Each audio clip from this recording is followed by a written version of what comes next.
Did you know a construction foreman used post-war chaos to hide dozens of murders inside building foundations? In 1945, Wrocław, Poland was rebuilding from complete destruction.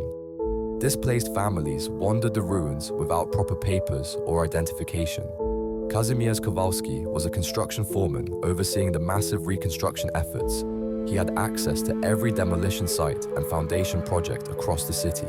When German civilians or Polish refugees approached him seeking work, many simply vanished. The bureaucratic chaos meant missing persons reports were rarely filed or investigated. Ethnic tensions made authorities assume people had simply moved on to other cities. But Kowalski was burying his victims directly into the concrete foundations of new buildings. Over 3 years, he targeted at least 27 people, whose disappearances went unnoticed.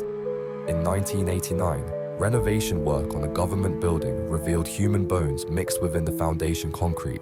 Further excavations across the city uncovered remains in 12 different structures. Wrocław had literally been rebuilt on top of his victims while everyone focused on reconstruction instead of missing people.